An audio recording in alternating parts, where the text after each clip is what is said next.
Ladies and gents, welcome back. How are you to fare in this new economy as debts are so high and interest rates are also on the rise? Many Canadians are worried in this time. In the next 18 months or so many mortgages are set to reset at the new higher interest rates. And this is going to put a lot of families in some serious economic woes. We have here the Bank of Canada has raised key rate to 5% as higher inflation levels persist. Well, this is how you bring inflation levels down. Well, this in part not spending so much money. Well, the government has not decided to relinquish their spending habits. We are still going to continue doing that, so the interest rates are going to have to keep climbing, and it seems that they may not be rising high enough. The Bank of Canada raises interest rates again on Wednesday, hitting the economy with even higher borrowing costs, as new projections suggest it will take longer for inflation to fall back to 2%. Well, I don't think we'll see that anytime soon. Now, Governor Tiff Macklem justified the decision to raise rates now rather than later during a news conference, while keeping the door open to further rate hikes. Now, this is the same guy who only a year ago said that he would not raise interest rates and that they would be low for a very long time, very low for a very long time. Our message to Canadians is that interest rates are very low and they're going to be there for a long time. We recognize that Canadian businesses are facing an unusual amount of uncertainty. And so we have been unusually clear about the future path for interest rates. If you've got a mortgage, or if you're considering to make a major purchase, or you're a business and you're considering making an investment, you can be confident that interest rates will be low for a long time. What do you call that when someone makes sure that you're confident in a situation where you ought not to have confidence? Oh, yeah, you call them a con man. Well, that's what we have here. From the True North, Bank of Canada raises interest rates to 5%, highest since 2001. Canada's central bank raised its key interest rates to 25 basis points to 5% on Wednesday, the 10th hike since March 2022, the highest it's been since 2021. The Bank of Canada says the rate hike was necessary in order to reduce core inflation, which continues to be higher than what the central bank had expected. Inflation was 3.4% in May, above the Bank of Canada target of 1 to 3. But this isn't new news. Even reporters back when Trudeau was doing a lot of the spending was asking, how are we going to service this if interest rates ever go up? This is something that we're going to have to deal with. There is exactly future governments are going to have to carry that debt. The servicing costs on that are going to be very high. Sorry? The servicing costs on the debt that you're going to have to carry, that you're adding to now, right? Interest rates are at historic lows, Glenn. Okay, but it's still a lot of money. No. It's still a lot of money. No. And you don't know where. Okay, but how are you going to pay for that? How are you going to pay for those costs in future years? Are you going to increase taxes, or are you going to cut programs? Okay. Right now, we're in an absolutely unprecedented situation. Yeah, we were in an unprecedented situation, but it was too low for too long and you borrowed too much money. And this is the reality of it. Justin Trudeau talking about the debt. So Canadians didn't have to, taking on the debt, so Canadians didn't have to. Canadians did anyhow. Why interest rates are constantly rising. While they were rising, you took on the debt. Given our extremely strong fiscal position going in, we decided to take on that debt to prevent Canadians from having to do it. We took on debt so Canadians wouldn't have to. And we can be confident about our position because it worked.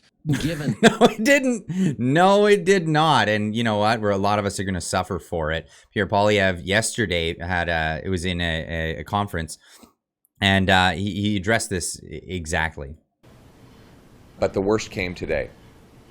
Trudeau had promised Canadians that they didn't have to worry about higher interest rates, that rates would be low forever. Today, his policies have forced the Bank of Canada to deliver another uppercut to Canadian families who are drowning in debt. We have the most indebted households in all of the G7 after 8 years of Trudeau. And now that debt is colliding with rapidly rising interest rates. Rates have gone from 0.25 all the way up to 5%, an absolutely astounding increase, 20 times higher than they were just over a year ago, all after Trudeau promised that they would stay low. These rates are obviously set by the Bank of Canada, but the culprit is Justin Trudeau. His inflationary carbon tax and deficits are driving up the inflation rate, which forces the Bank of Canada to increase the interest rate. And now Canadians are hit with the double whammy of higher costs for food, gas, housing, and groceries, and now higher costs on all that debt that Trudeau's policies have forced them to take on. Absolutely. It's just too much debt. And well, we've all seen the prices of houses and what people have invested in, put themselves in a situation with these rising interest rates. It's going to put household debt at an extraordinary level. But the federal debt, this is from the Fraser Institute from back in February, when interest rates were actually lower than they are today. The interest on the debt, it was going to cost us $68.6 billion in 2023. And that's actually just catching up to how much we spend on pensions, the Canadian Pension Plan. For all pensioners in Canada, that's $70.3 billion. And spending on public education, K through 12, is at $74.7 billion. With this new interest rate adjustment, we may be spending more money just on interest, not on the principal on the debt that was taken on by the federal government. This is only the federal government. Federal and provincial government, from the Fraser Institution. I'll leave a link in the description down below for this study. But this is how much interest we're paying on the debts that we have in our country, rather than investing in new things. These are just to pay back interest on those debts. Now, Chrystia Freeland was asked how about the number on this, so that she would say it out loud, and she refused to. In fact, coming down to saying that asking about fiscal policy is fear-mongering from Conservatives. Tell the committee and Canadians how much we're spending or projected to spend on interest on the debt this upcoming fiscal year. Just looking for the number. Let me just say, because I think it's important to put things in context, that in both... Minister, my time is very limited. I'm asking if you know the number. You have a lot of officials beside you. Will you tell Canadians how much we're going to spend on servicing the debt next year? Here's what I think, that it's really important to put numbers in context. Without context, numbers are meaningless. Our debt service charges are low in Canada's historical context, and they are low compared to what our peers in the G7 Thank you for the context. What's the gross dollar value we're going to spend on interest on the debt next year? And let me again, I really am opposed to fiscal fear-mongering by the Conservatives. And so the important point to make for Canadians is that in historic context, our debt service charges are reasonable and sustainable. I'll save you hearing her voice any longer. She doesn't answer the question. She doesn't get into it. Yeah, but the Fraser Institute, of course, did. So link will be in the pinned comment in the below the description in this. But yeah, Governor Tiff Macklem justified his decision to raise rates rather than later during a news conference, while keeping the door open to further rate hikes. And this is really the serious situation here. We need to bring down inflation, and we can't do that with this much spending. The only thing the Bank of Canada can do, the only tool that they have, is to raise rates and keep raising them. This could go until we're in a situation like the 1980s, when we start seeing like 19% prime rates.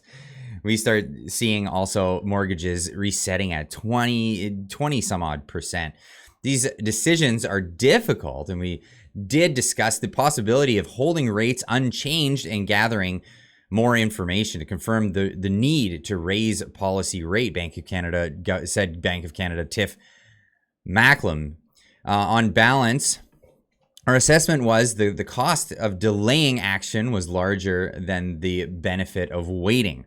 The central bank's decision to raise rates came as it released a new projection suggesting inflation won't come down to its 2% target until mid-2025, throwing cold water on the idea that rate cuts are imminent. This does not look like it's going to happen. If the central bank is correct, in terms of inflation taking that long to get back down to target, simple implication is higher for longer for interest rates, said Douglas Porter, chief economist of the BMO. That means Canadians are likely to feel the brunt of higher interest rates. The longer rates stay at anything close to these levels, the more and more mortgage borrowers will get affected by that as more and more mortgages come due in the next years ahead. And this is why I said, gave it the ballpark of about 18 months or so. There's a lot of mortgages that are looking to reset. And a lot of people were holding on to this idea that no, they won't reset. Well, not while the interest rates are this high. They're going to come down and we're going to be fine. This is going to send a lot of people into a panic, I believe, because with the rates being higher and possibly even higher yet, people are going to find themselves in tough times, if not underwater completely. But has this stopped the government from spending money? No. We have more promises, not only in the budget and the $600 billion increases in spending, but we also have more money going to foreign aid, let's just say. Canada is expected to spend $2.6 billion over the next 3 years towards that goal of protecting Ukraine in their fight over there. Of course, Zelensky didn't have such a good time at the latest NATO meeting. $2.6 billion is all I get. I expect more, Canada. But even Pierre Poilievre, one who supports as well funding this Ukraine effort, is also saying we need to see results for the money that we're giving out here. We can't just give out money willy-nilly. Is Canada spending too much on Ukraine right now, in your opinion? I think we need to get results for our money, and we support an end to Russia's illegal and unjustified invasion. What the problem with this government is it's not that they don't spend enough, it's that they don't achieve enough results for the spending they do. They spend too much on back office bureaucracy and not enough on frontline military equipment. The result is we need to bring our spending down at the end of the day. Without it, we're going to see higher and higher interest rates moving forward, and, well, we're all going to suffer for it. Anyway, I'll leave this one with you guys. Leave a comment in the comment section down below. Let me know what you think of this whole situation with rising interest rates, with mortgages resetting in the next few years, and it just does not look like these rates are coming down. Leave a comment in the comment section down below. Let me know what you think, and we'll see you in the next one. Keep on trucking.